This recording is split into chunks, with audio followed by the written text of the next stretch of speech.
Hindi po ba kayo nagtataka? Bakit sa muling pagkabuhay ng ating Panginoong Jesucristo, hindi po niya inalis yung mga sugat, yung mga peklat sa kanyang katawan? Ayon po sa mabuting balita, kung mabasahin niyo po ang Ebanghelyo, kapag nagpapakita daw po si Jesus, minsan hindi po nila makilala. Ang ibig po sabihin nito, nagbabago ng itsura, ng muka, ng anyo ang Panginoon. Total, magbabago din naman siya ng itsura. Bakit hindi pa niya inalis yung mga marka ng pako, yung hiwa sa kanyang tagiliran? May malalim pong dahilan ang Panginoon dyan. Kasi mga kapatid, ang mga sugat ni Kristo ay marka ng kanyang pagmamahal sa atin. Ang mga sugat ni Jesus ay tanda na hindi niya tayo pinabayaan.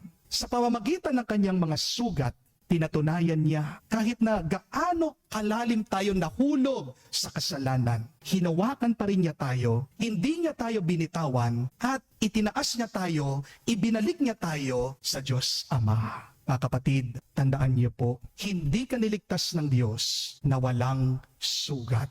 Pero niligtas ka niya sa pamamagitan ng kanyang mga sugat. God did not save you without wounds.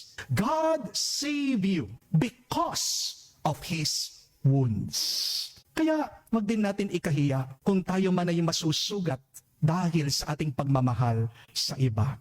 Dahil ang tunay na umiibig, hindi lang po masaya, may kasama pa itong pagsasakripisyo. Hindi po ba? Ang mga kapatid po nating OFW, malayo sa kanilang mga pamilya. Sugatan ng kanilang mga puso sa pangungulila. Madalas, naho-homesick din sila. Gusto na nilang umuwi, makasama ang kanilang mga pamilya. Pero bakit sila nagtitiis sa lungkot sa ibang bansa? Ito'y ginagawa nila para sa kinabukasan ng kanilang mga anak. Amen? Ang mga tatay, madalas, tahimik lang, hindi umiiyak, hindi nagsasalita. Pero kung bubuksan niyo po ang kanilang mga loob, may dala-dala din silang mga mabibigat. Nag-iisip din sila kung paano nila bubuhayin ang kanilang mga pamilya. Ang puso nasasaktan kapag nagpapatawad. Masakit po, mahirap magpatawad. Di po ba? Lalong-lalo na pag paulit-ulit kang sinasaktan. Yan yung pinakamahirap, yan yung pinakamasakit. Pero kapag nagpapatawad ka, anong ibig sabihin? Pinipili mo ang iyong minamahal. Amen? Mga kapatid, kung ayaw mong masaktan, huwag kang magmahal. Amen? Pero kung gusto mong maranasan ng tunay na buhay, kailangan magmahal ka kahit na masakit. Amen? At ang nagmamahal, kahit na masakit, ang tawag dyan, kabanalan. Ito pong ginawa ng ating Panginoong Jesucristo. Kaya ang mga sugat niya sa krus, hindi po aksidente. Yan ay bunga ng kanyang pagmamahal sa ating lahat. Pero pangalawa, nanatili po mga sugat ni Kristo sa kanyang katawan kahit na siya'y muling nabuhay. Kasi gusto niyang matuto tayong maawa. Meron po akong napanood na isang video sa Facebook. Hindi ko po alam kung nakita niyo yon. Tungkol po sa isang maliit na bata na lalaki. Dinala po siya ng tatay niya sa simbahan. Yung bata, biglang natulala nung nakita po niya ang Panginoon nakapako sa krus. Biglang naiyak po yung bata. Ang sabi niya paulit-ulit, "Wawa Jesus! Wawa Jesus!" Tapos sabi niya sa tatay niya, "Band-aid, band-aid," sabi niya. No? Bigla po yung tatay. Hanggat hindi po binigyan ng band-aid yung bata, hindi po siya tumigil. Anong pagkatanggap po ng band-aid ng bata, bigla po siyang tumakbo sa altar. Nakita po niya yung pari. Pinapakiusapan po niya yung pari, ilagay yung band-aid doon sa sugat, doon sa paa ni Jesus. Kaya biglang dumating po yung tatay ng bata, binuhat po niya yung kanyang anak, nilapit niya doon sa krus. Alam niya yung bata, binuksan niya yung band-aid, nilagay po niya doon sa sugat na dumudugo sa paa ni Jesus. At nung natakpan na po yung sugat sa katawan ng ating Panginoon, doon lang po tumigil sa pag-iyak yung bata. Nakangiti na siya, umapalakpak. Nakaka-touch po, nakakalambot ng puso.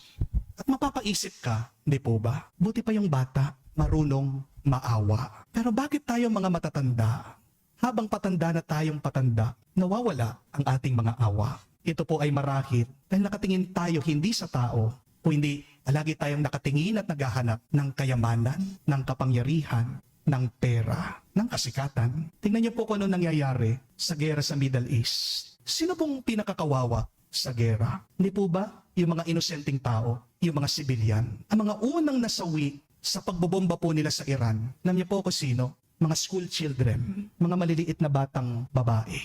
Pero ang tanong, nagpasorry po ba ang mga Amerikano nung pong aksidente, na bomba po nila, napatay nila yung mga bata? Wala man pong apology, no? Sabi nila, collateral damage. Ngayon po, binobomba ng Israel ang Lebanon. Baka hindi niyo po alam ito. Ang Lebanon ay ang bansa sa Middle East na merong pinakamaraming mga Kristiyano. Nakakalungkot po yun. Higit po milyong-milyon mga Kristiyano nawalan po ng bahay dahil po sa gera. Pumasok na po ang mga Israeli dun sa teritoryo Southern Lebanon. Opo, maaaring mga iba sa inyo sasabihin, Father, nilalabanan nila yung mga terorista. Pero baka hindi niyo po alam ito. Marami po mga tao na pinatay, hindi po sila terorista. Mga simpleng mamamayan, meron pong isang apartment complex, puro mga simpleng tao, ordinaryong tao, binomba, pinulbos, namatay. At wala pa po dyan yung maraming Palestino na ninakawan ng kanilang mga bahay dahil nilooban po sila ng mga army ng mga Israeli. Hindi po ako pro-Palestine, pro-Iran. Bakit nasasabi ko po ito? Kasi ako po, pro-tao. Ako po, pro-humanity. Sino pong sinasanggahan ko? Hindi po yung mga bansa, hindi po ang mga politiko, kung hindi yung mga tao mismo. Nung ginawa po tayo ng Diyos, wala pa naman pong religion, wala naman pong nationality, hindi po ba? Isa lang naman pong katangian ng tao ng ginawa ng Diyos, na lahat ng kanyang ginawang tao ay ginawa niya sa muka at wangis niya. Pero nakakalimutan natin ito. Bakit? Kasi ang ninanais ng tao ngayon, puro pera, kapangyarihan, langis, at lupa. Isa nga pong balita, baka hindi niyo po alam. Meron pong tao na kumita sa stock market, alam po niyan tataas ang langis. In 20 minutes, dahil po dyan, inabuso po nila yung pong nangyayaring gulo. Kumita daw po ang taong ito ng $60 million. Magkano po yun sa pera natin? 34 billion pesos. Dahil alam po nila na tataas ang langis. Tingnan niyo po, sila po ay nag-abang. Ang nakakalungkot, kapag hindi mo nakikita ang sugat ng mga tao, nawawalan ka na ng awa, nawawalan ka ng malasakit sa iba, at nagiging marahas ka. Amen? Be careful, my dear friends, because wealth blinds us to the needs of others, but wounds open our eyes to the pain of others. Wealth, yes, can make us feel self-sufficient, but wounds reminds us that we need God. Amen? Wealth can harden your heart, but only wounds can soften your heart. Wealth can make us forget suffering, but wounds can make us more compassionate. Wealth can create distance from other people, but wounds connects us from others. Diba?